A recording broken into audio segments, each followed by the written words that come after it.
E sucedeu que no final de 40 dias abriu Noé a janela da arca que tinha feito e ele enviou o corvo, e o corvo ia de lá para cá, ele voava. Até que as águas secaram de sobre a terra e ele soltou uma pomba. Mas a pomba não achou repouso. E ela voltou até a arca. Isso dá muitas informações para nós. A gente pergunta agora por que eu soltou o corvo, por que depois o pombo. Isso quer dizer que você agora está passando por uma desconexão do mundo material, que você está começando a perceber que o mundo material ele não vai suprir a necessidade da sua alma. Ele pode fazer com que aqueles desejos breves da alimentação, de ter uma roupa, e que são desejos que passam a partir do momento que eles são supridos. Então, você começa a se desconectar do mundo material e você começa a ver que essas coisas não têm muito sentido. E que agora, depois de passar pela arca, a gente está falando isso pós-dilúvio, pós-arca, você vem de um programa de correção profundo, você pegou esses desejos leves, egoístas, que são conhecidos e chamados de corvo, porque eles são leves. E a pomba, que foram corrigidos na arca e usada agora para sentir a terra. Ou seja, você os liberta, eles vão, observam tudo, mas no momento ainda não está ideal para você sair da arca, e tudo isso te leva a perguntar: será que esse mundo irá me sugar novamente? Será que eu terei força para vencer essas questões? Ou será que eu não vou conseguir? Porque isso acontece no final dos 40 dias. A gente aprendeu que não quer dizer que durará 40 dias, mas dependendo da configuração de cada pessoa, ela está pronta para sair da arca dentro de um momento. Uma pessoa pode demorar um dia, outra pessoa pode demorar 10 anos. É um tempo de tratar aquilo que tem dentro da sua interioridade.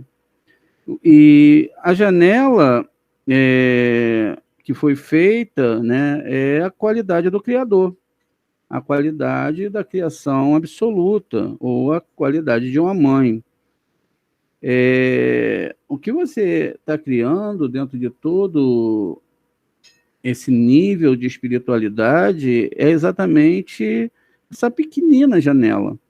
Você está colocando ali dentro, introduzindo, né, toda uma dissonância sobre essas questões, e vendo e analisando, fazendo somente aquilo que você pode fazer, que é analisar, ver o que realmente tem dentro de você e o que realmente tem que ser mudado. E aí, adicionando um pouco de egoísmo, você vai chegando a ele. Isso vai permitir que você verifique se você pode agora sim manter esse contato entre o desejo egoísta e o desejo altruísta. Então, você enviando para trás um corvo e depois uma pomba, que também são esses desejos. Essas qualidades que foram submetidas à correção que estava ali dentro da arca. Então, será que pode haver uma conexão entre essas duas partes? Você pode sair da arca ou ainda não? É melhor você esperar? É melhor você ainda perceber se realmente está preparado para trabalhar com esse desejo? Então, a gente vê que a resposta é não. As aves, as duas, elas retornam à arca. Então, foi preciso esperar mais 7 dias, que são as 7 sefirotes. E aí, depois que ele analisa novamente tudo que ele quer nessa vida, se ele está conseguindo realmente avançar, então ele vai fazer todo esse cálculo e ele solta a pomba novamente, né? E aí a gente define que esses 7 dias simboliza um desejo completo, né? Ele tem um desejo altruísta, que é o lado direito, como a gente vê aqui na tela, e também tem um desejo egoísta. Então, são tudo que forma o homem dessa forma. E quando a gente combina essas duas linhas, elas vão gerar uma áurea, elas vão gerar uma fricção, que são as duas metades opostas que se unem, formando essa linha do meio. Então, a linha da direita, Abraham, se junta com a linha da esquerda, que é Itzhak, e os dois geram o patriarca Master, que é Yaakov. Ou a gente pode falar que Mihael se junta com Gabriel, que é do lado esquerdo, direito e esquerdo, e eles fazem a parte central, que é Rafael, que é o anjo da cura. Então, é assim que todas as coisas funcionam dentro da Torá. Tudo depende realmente de nós mesmos e do quanto nós estamos dispostos a trabalhar essas forças na nossa interioridade. Se nós nem começamos a trabalhar, ou se nós não estivermos preocupados com essas coisas, esses acontecimentos internos, então quer dizer que a gente não se importa realmente com essa nossa caminhada espiritual.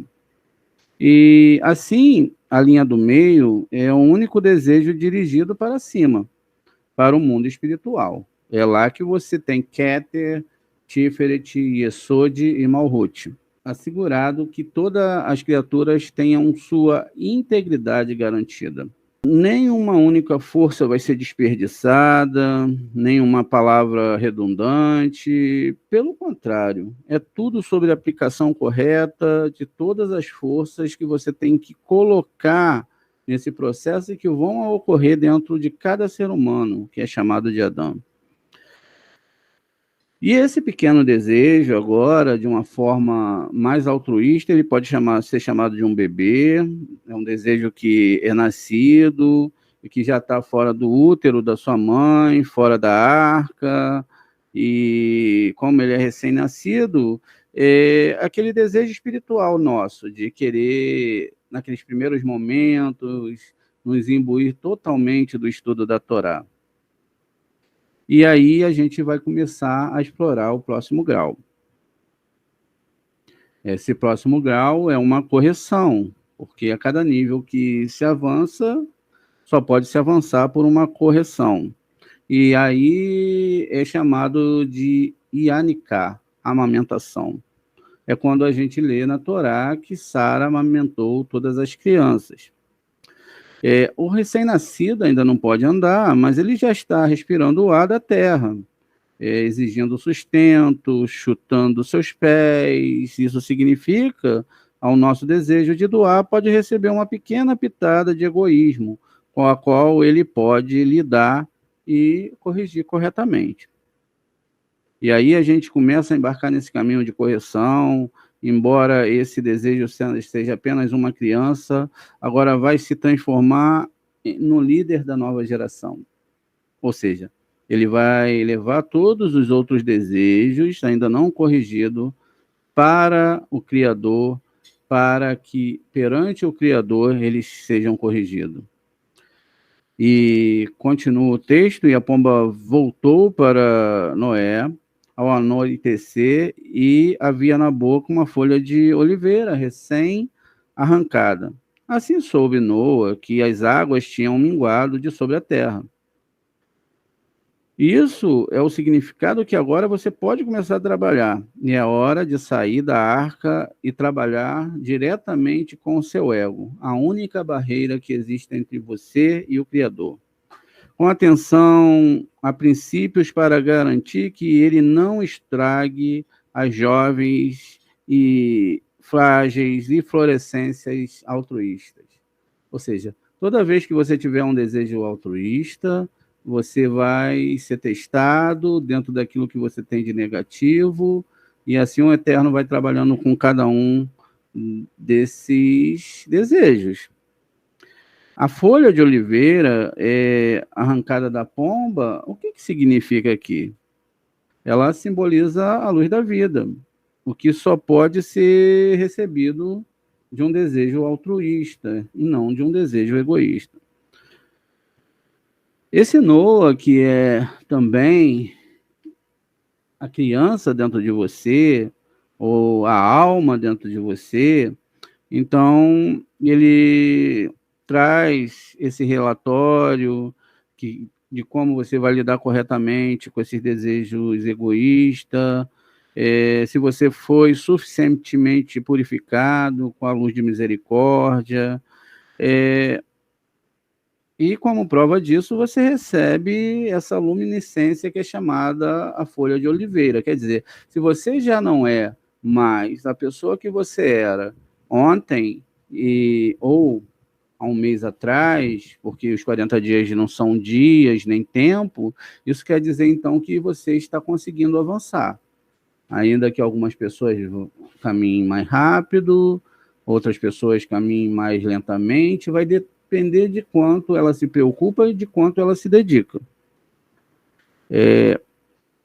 Não é ainda a preparação daquele azeite puro que simboliza a completa luz da vida, nem são as azeitonas ainda, mas a folha. Não a luz, mas a luminescência, aquela parte bem fraquinha que está começando a se desenvolver e que se tem que ter muito cuidado. Mas ela é o suficiente para você começar a corrigir os desejos egoístas.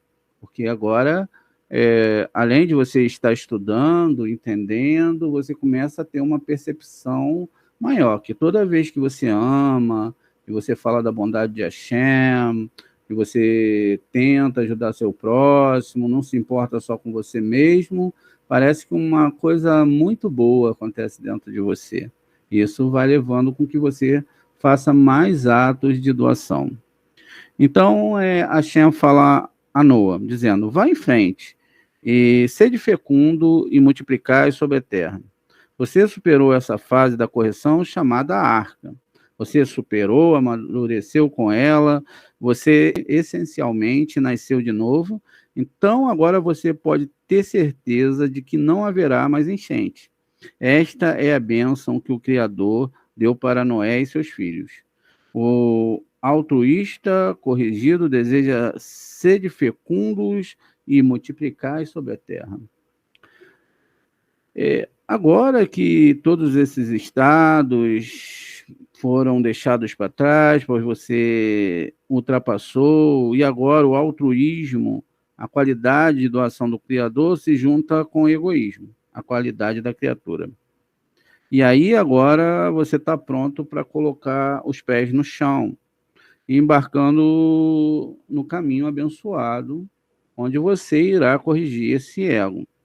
De uma forma ou de outras, todos nós iremos percorrer esse caminho, cada um dentro das suas proporções, até o fim da correção de todo o ego e ao retorno ao jardim do Éden. O seu progresso será destinado apenas para cima. Não existe vir para baixo, somente a subida. Há um ditado que todo cabalista fala, no espiritual você sempre sobe, nunca cai. Não existe um retorno quando você está estudando a Kabbalah. Na verdade, você deve saber que todas essas caminhadas para cima, que nós chamamos de subida, e quedas que você vai sentir em seu caminho espiritual, leva até a escada espiritual. Somente até essa escada espiritual. Mesmo que pareça que você tropeçou, caiu na escuridão, ou que se a noite vai se arrastar na sua vida por muito tempo, essa noite a gente sabe que se refere ao mundo espiritual. Por isso que na Torá está descrito que o choro pode durar uma noite, mas a alegria vem no amanhecer, quando eu venço esse grau de egoísmo e essa força que está me colocando, a prova, ela é vencida e eu, então, consegui avançar e sair dessa falta de luz que fica ausente durante a noite. E isso realmente vai ajudá-lo no seu caminho espiritual. Somente vai ser exigido de você agarrar tudo que você usou para construir a arca e você vai chegar na manhã, que é mais subida. Não importa o que você está passando, não importa como você está passando, não importa como o seu interior está reagindo e como todo o seu entorno está reagindo, o que diz aqui é que você só tem a arca, tem o eterno e que você deve continuar a sua caminhada. Por que que existem as quedas? Por que que elas vêm?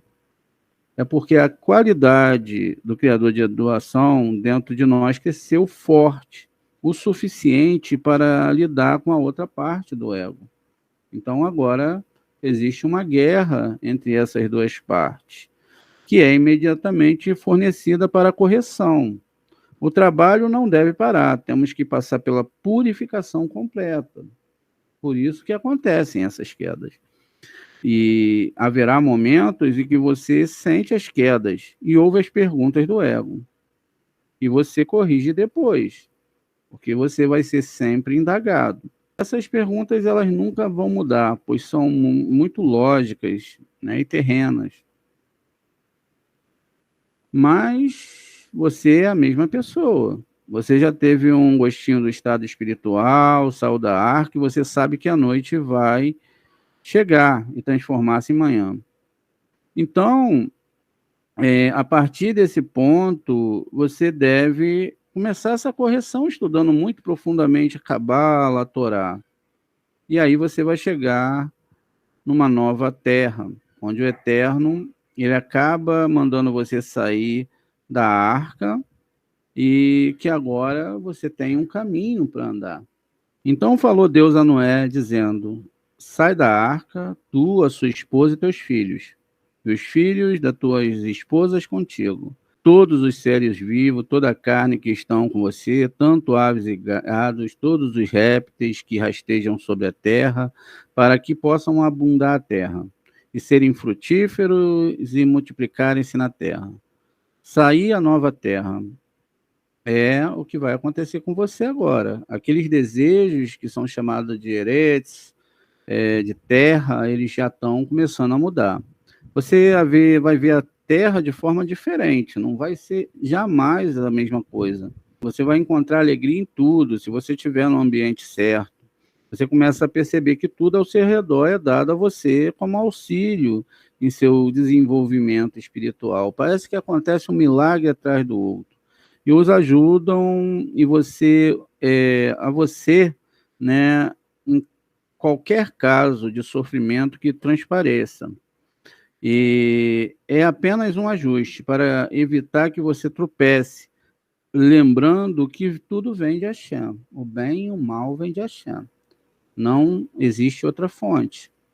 Ainda que nós não nos acomodemos com o mal, nem concordemos com o mal, a gente deve aprender profundamente que nós não devemos ser mais misericordiosos que Hashem e que tudo, absolutamente tudo, vem das mãos de Hashem. E que não existe nenhum tipo de acidente em relação a nada que vai acontecer na nossa vida. Esse sofrimento agora mitigado pelo seu entendimento de que é para o seu próprio benefício, ele permite que você verifique onde você está e o quanto você se desviou. É uma análise, o quanto você saiu daquele caminho que estava correto. E você começa, então, de novo a trabalhar, ajustar o seu curso e vem direto para uma nova subida. Agora que você caiu, agora que você desceu, agora que você percebeu que existia uma proteção também, e que tudo isso faz parte da força que você tem que obter para o próximo nível, porque se você não estava naquele nível de luz e você chega lá, você está escuro. A luz que tem naquele nível faz uma sombra e isso se condensa em acontecimentos em volta de você. Podemos resumir toda essa noção de sofrimento como um exemplo simples. Uma pessoa com muita sede, ela vai até uma fonte, essa fonte é uma água pura, uma água mineral, e ele está com um vaso, tentando encher. Só que o seu vaso, ou o pote que ele vai pegar água, está muito sujo. E aí a água vai ficar com um gosto desagradável, amargo para ele, porque ele vai perceber que aquela água não é boa, e ele não vai poder beber. E ele começa a amaldiçoar o córrego, como nós amaldiçoamos o Criador com as situações que acontecem com isso, porque ele nos envia sofrimento. Quando o homem ele percebe que o problema não é a água, mas é o vaso que ele está carregando, é o recipiente, então ele tem que começar a limpar o vaso.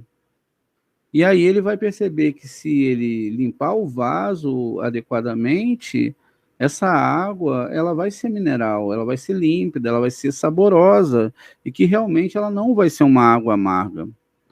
Isso tudo é o que acontece conosco. As pessoas se preocupam com as suas tribulações corporais, com as suas dores, e elas amaldiçoam o sofrimento que lhe acontece, eles mergulham em seus problemas, eles culpam tudo ao seu redor, mas naqueles que despertam esse ponto no coração, eles procuram a entrada do mundo espiritual, sabe que o sofrimento é útil, porque identifica o local do desejo que vai necessitar da verificação, a limpeza e a correção. A correção, ela só vai ser feita apenas por encontrar a intenção correta desse desejo.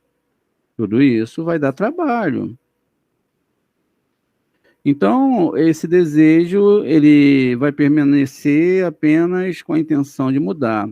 Você não está mais esperando o próximo golpe vir. Ao invés disso, tenta ativamente fazer contato com o mundo superior para que ele não precise apertar ou ajustar seu caminho. Você avança alegre, sem dor, para onde o infinito e pura luz do amor e da bondade te espera. Existirá todo um caminho para limpar esse vaso, não adianta reclamar, não adianta rezar para que o peso saia, mas pode-se rezar para que você suporte o que tem que acontecer, porque tudo que vai acontecer é muito natural, mediante aquilo que você tem que tratar dentro de você. Não há como você afastar algo, há como você mudar o seu interior e esperar até que aconteça o que tenha que acontecer, e nesse momento você é testado. Na maioria das vezes, a gente percebe, não na maioria das vezes, mas 100% das vezes, a gente percebe que o mal está nos nossos desejos. E quando acontece esse tipo de teste, nós logo caímos.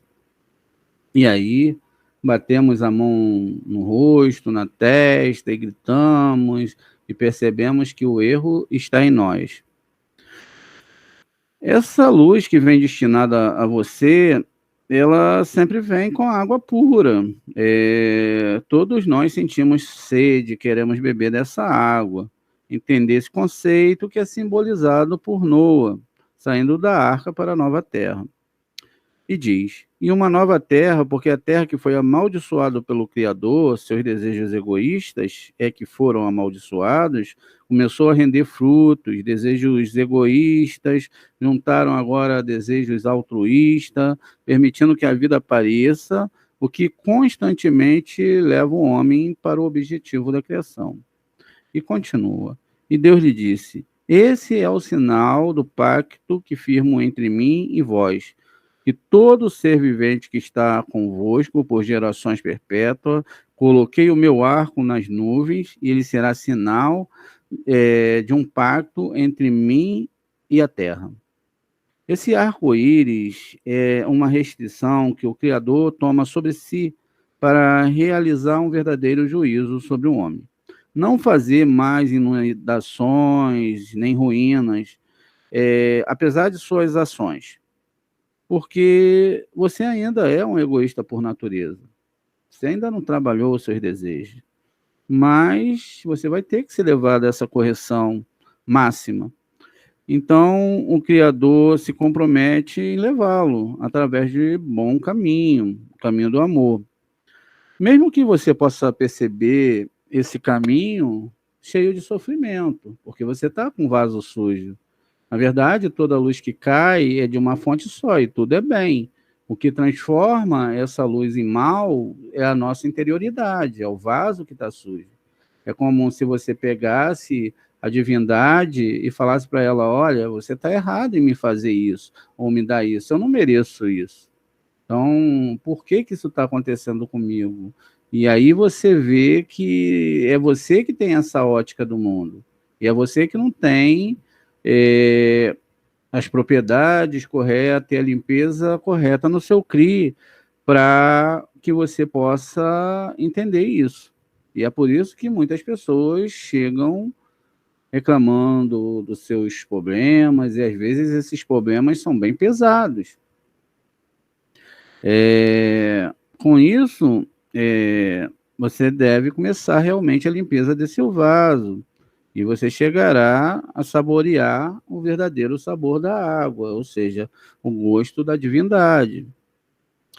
O arco-íris tem 7 cores, significa as 7 cores vão denotar 7 qualidades, ou 7 sefirotes, que compõem o nosso pequeno, mais complexo desejo, a combinação das qualidades de doação e recepção, o Criador e a criatura. Os filhos de Noé, que saíram da arca, foram Sem, Cão e Jefte. E Cão é o pai de Canaã, estes 3 foram os filhos de Noé, e deste foi povoado toda a terra, seus desejos corrigidos são chamados de filhos. Aqui não está falando de filhos, mas de desejos. Na primeira, há 3 dele, referindo-se às 3 linhas. A linha direita da árvore sefirótica é a do Criador. A esquerda é a nossa, da criatura. E a linha do meio é o resultado de ambas, ou seja, a nossa união com o Criador.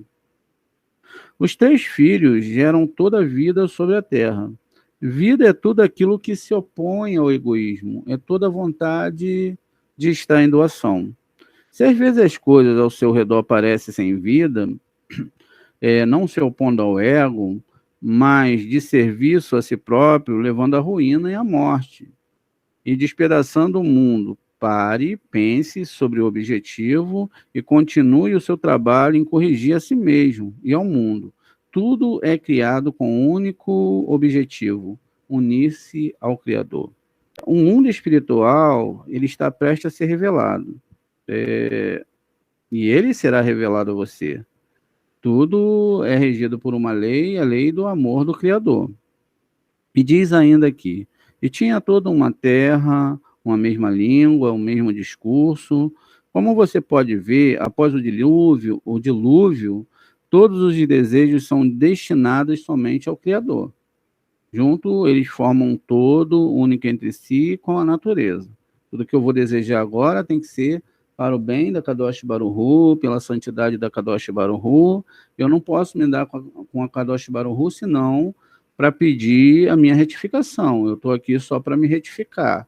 O contrário de desejos humanos, egoístas, são tudo aquilo que difere dessa retificação. Foi isso que criou todos os problemas que eu tenho hoje para retificar na minha vida. Esses desejos, eles vão começar a ser banhados por essa misericórdia, essa luz de doação, e quer dizer, eles falam a mesma língua, a língua do amor pelo Criador. No entanto, ainda há trabalho pela frente, nesses primeiros desejos que começam a surgir. Eles devem se mover sempre em direção aos desejos egoístas, misturando-se com eles. e começa, então, a corrigi-los.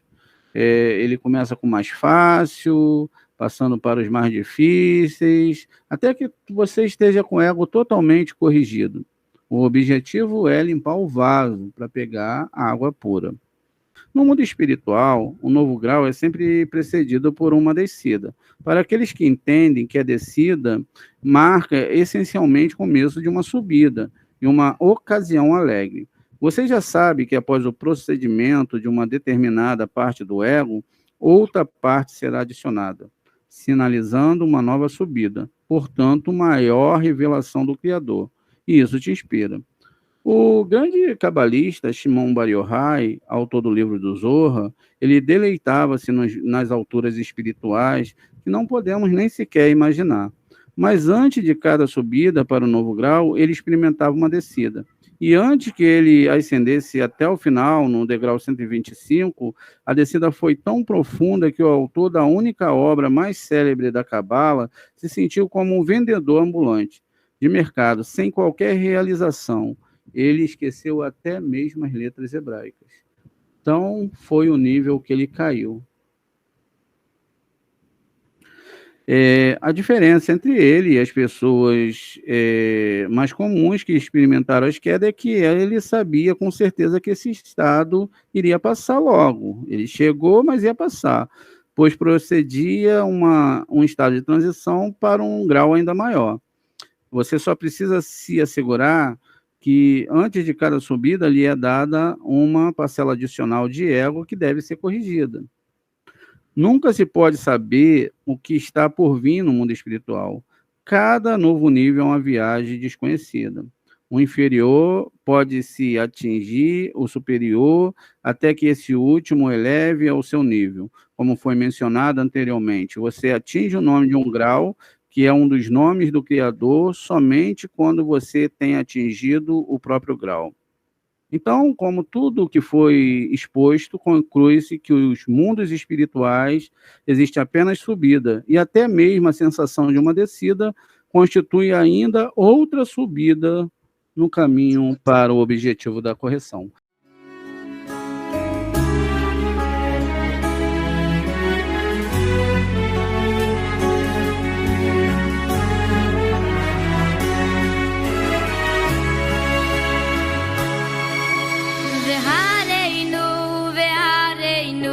Beviniono